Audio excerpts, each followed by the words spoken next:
नमस्कार। निस्संदेह आज भारत की विदेश नीति अपनी पराकाष्ठा पर है और आप समझ रहे हैं कि मेरा संकेत किस ओर है।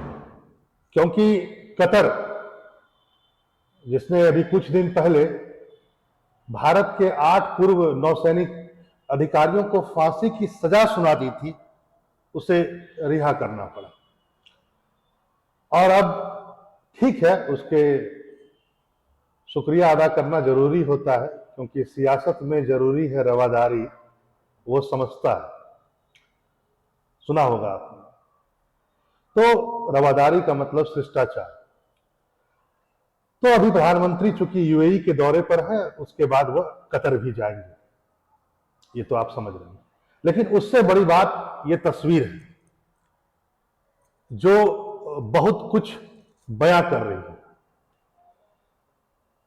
पश्चिम एशिया का सबसे ताकतवर एक तरह से मुस्लिम देशों में से एक यूएई, जहां पर एक मंदिर बनने की शुरुआत बहुत पहले हुई, हम लोग पढ़ेंगे, और आज इसका उद्घाटन भी किया गया।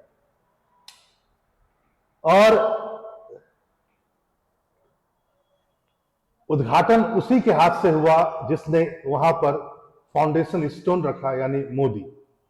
वैसे भी मोदी जी के बारे में बहुत एक तथ्य आप जानते ही हैं कि जिस चीज का वो शिलान्यास रखते हैं उसका वो उद्घाटन भी करते हैं। ये डिप्लोमेसी, इंडियन डिप्लोमेसी का यदि पीक नहीं है तो और क्या है।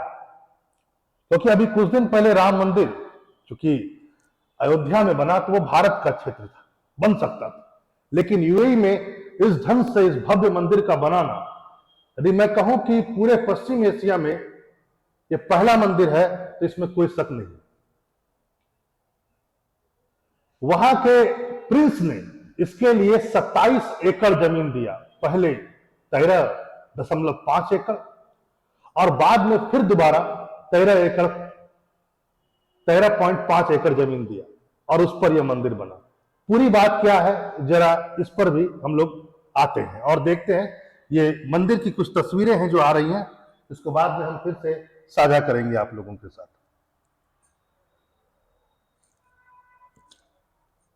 देखिए,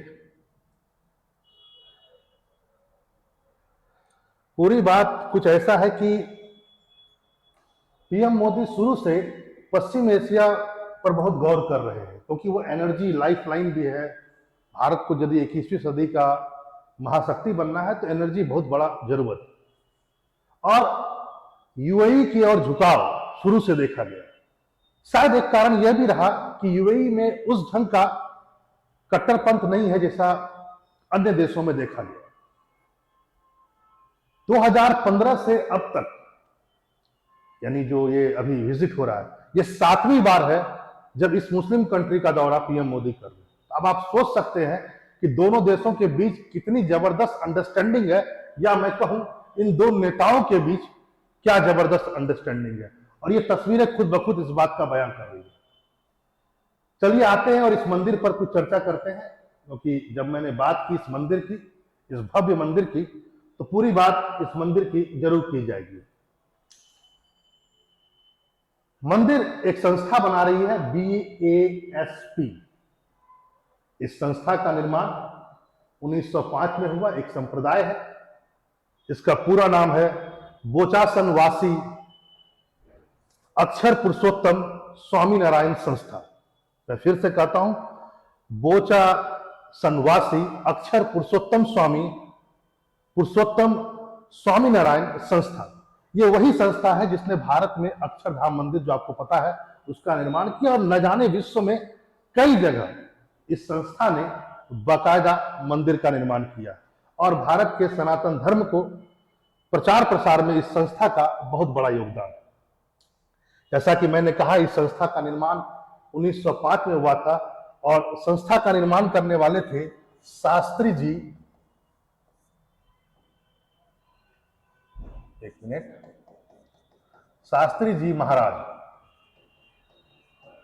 ये पहले गुरु भी कहे जा सकते हैं, अभी जो है वो इसके 6ठे गुरु है, जिसका अभी कुछ देर पहले आप देख रहे थे बोलते हुए जिनको आप। इस मंदिर की कुछ विशेषता के बारे में एक तो आप जान ही गए हैं कि यह पहला मंदिर होगा जो मिडिल ईस्ट या मैं कहूं पश्चिम एशिया में होगा। दूसरा पॉइंट एक इसकी सबसे बड़ी विशेषता है कि राजस्थान के पिंक सैंडस्टोन यानी बलुआ पत्थर से बना हुआ है और इसमें इटालियन व्हाइट मार्बल का भी प्रयोग हुआ है। दोनों को लाया गया और वहां जाकर वो असेंबल हुआ। जैसा कि मैंने आपसे कहा कि दुबई के जो प्रिंस हैं शेख मोहम्मद बिन जायद अल नहान, उन्होंने इस जमीन के लिए पहले 13.5 एकड़ जमीन दिया 2015 में और फिर 2019 में 13.5 एकड़ जमीन दिया। 2015 में एक चीज बड़ा रोचक घटना है, पीएम मोदी ने उनसे रिक्वेस्ट किया था कि मैं यहाँ एक मंदिर बनाना चाहता हूं क्योंकि हमारे यहाँ के बहुत सारे लोग आपके यहाँ वर्किंग में, बहुत सारे लोग जाते हैं गल्फ कंट्री में, और गल्फ कंट्री में सबसे नंबर 1 पर यदि है तो वो यूएई ही है। वहां पर बहुत सारे लोग जाते हैं, चाहे वो व्हाइट कॉलर हो, ब्लू कॉलर जॉब हो या कोई भी, भारी संख्या में। तो एक आस्था का विषय है कि आखिर वो अपने भगवान को कैसे पूजें। इसके लिए तो उनकी सरकार ने बड़ा एक रोचक तथ्य है, जैसा अभी आजकल आप देख भी रहे होंगे, मोदी जी बाकायदा उस बार बार इस बात को कह रहे हैं। शेख मोहम्मद बिन जायद अल नहान को जब उन्होंने ऐसा ऑफर दिया तो उन्होंने एक शब्द यूज किया कि आप जहां पर भी उंगली रख दें मंदिर वहां बन जाएगा। देखिए, यह होता है प्रोग्रेसिव टॉक। जब आप दूसरे धर्म को सम्मान देते हैं तो वाजिब बात है आपके धर्म का भी सम्मान हर तरफ होगा, और यह वहां देखा गया। कुछ और बातें इसमें मैं कह देना चाहता हूं, वह यह है इस मंदिर पर चूंकि 2015 में बातें हुई, 2015 में ही उन्होंने अलॉट कर दिया 13.5 एकड़ जमीन। पहला जो फाउंडेशन रखा गया, नींव रखी गई पीएम मोदी के द्वारा 2017 में, और अब यह बन के तैयार हो गया और आज इसका उद्घाटन भी हुआ। जैसा आप जानते हैं, यह 7 स्टोरेज बिल्डिंग होगा जो यूएई में जो 7 एमिरेट्स हैं उसको रिप्रेजेंट करेगा, एक प्रकार से 7 स्टेट्स को रिप्रेजेंट करेगा। इसमें विजिटर हॉल भी होगा, प्रेयर हॉल भी होगा, गार्डन भी होगा, लर्निंग एरिया भी होगा। ठीक है, इसको भी ध्यान में रखेंगे। आगे चलिए।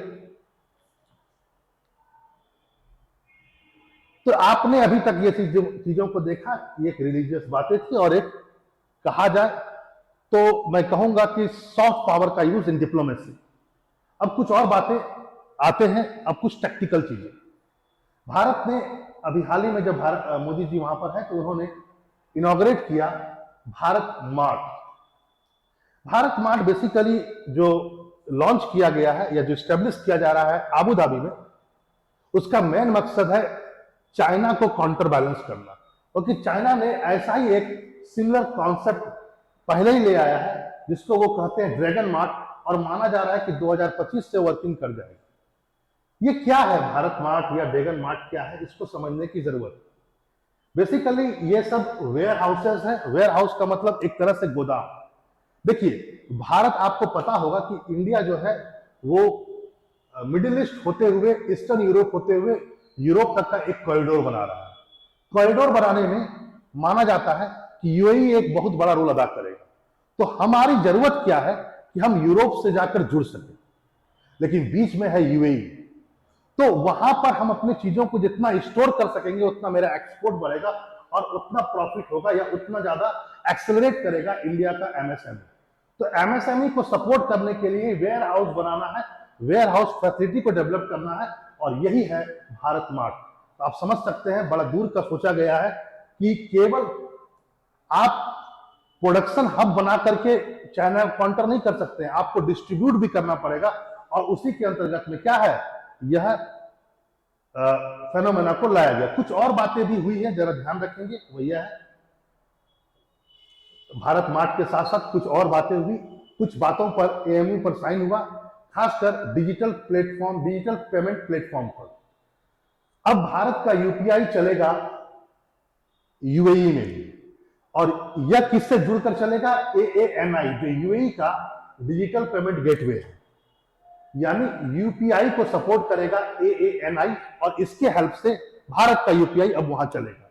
आगे दूसरा पॉइंट, एक बात और भी देखेंगे, जो यूपीआई यूज नहीं कर सकते, जैसे मान लेते हैं कोई गरीब श्रमिक है जिसे उतना डिजिटल नॉलेज नहीं है, तब वो क्या करेगा, तो भारत का रुपए कार्ड जो भारत में चलता है वो डेबिट कार्ड है, उसका वो वहां पर यूज कर सकता है। ये भी, इस पर भी साइन हो गया।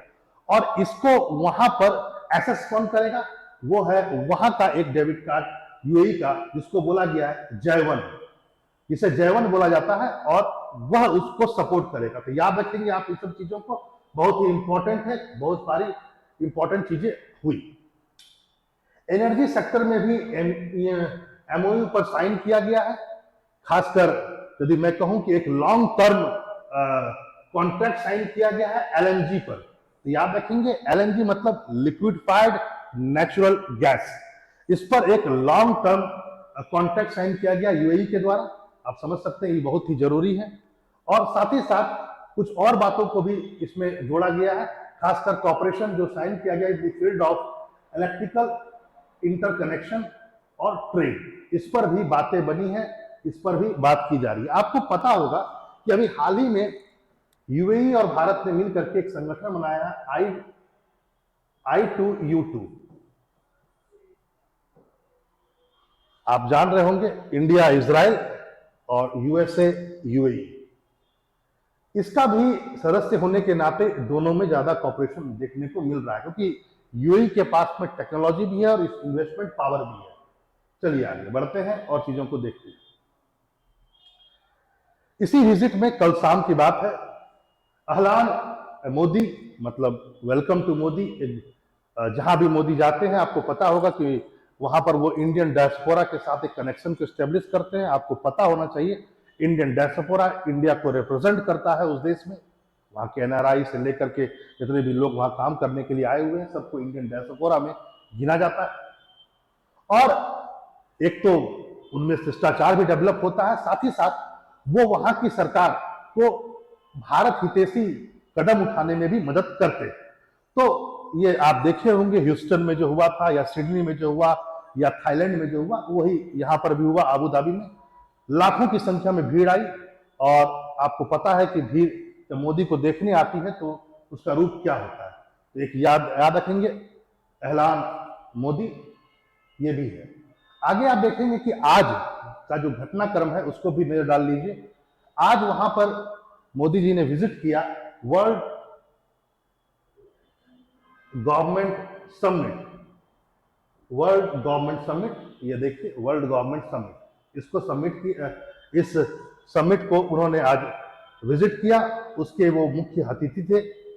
और यह एक जो संस्था है, इस संस्था का निर्माण माना जाता है कि 2013 में हुआ। 2013 में ही संस्था का निर्माण हो चुका था। और ये संस्था का निर्माण में बहुत बड़ा रोल यूएई का ही है। इसका हेडक्वार्टर आबू धाबी में है।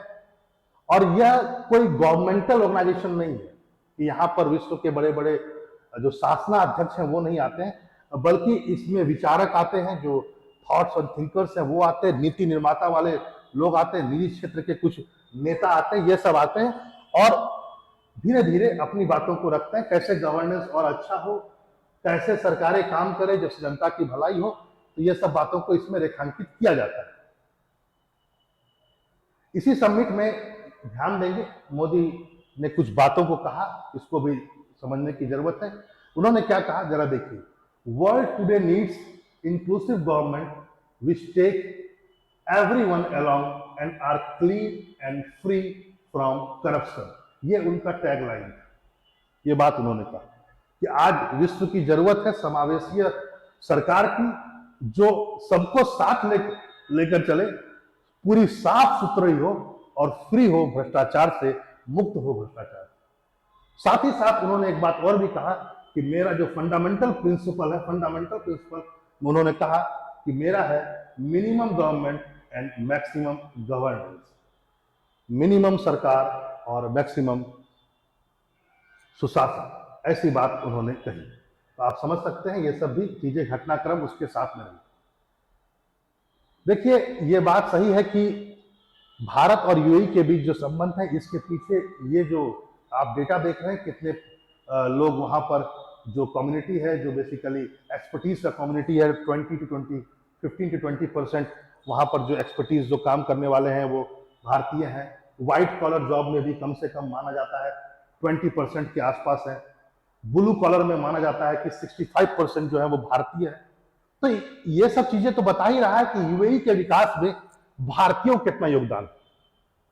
हाँ, भारत में भी उससे फॉरेन करेंसी आता है, इसमें भी कोई शक नहीं है, लेकिन इससे भी बड़ी बात यहां पर यह है, ये जो डेटा है ये बहुत कुछ बयां करता है कि आज भारत और यूएई के बीच संबंध इतने महत्वपूर्ण और इतने अच्छे हो गए हैं जैसा विश्व में पहले कभी नहीं था। तो आप सोच सकते हैं इसके पीछे क्या कारण है। दूसरे नंबर पर सबसे ज्यादा आयात जो करता है, इंपोर्ट करता है, वो यूएई है भारत को। पहले पर तो चाइना है, ऑब्वियस है, और थर्ड पर यूएसए। और हम जिसको निर्यात करते हैं उसमें भी सेकंड नंबर पर यूएई है, फर्स्ट नंबर पर लेकिन यहां यूएसए।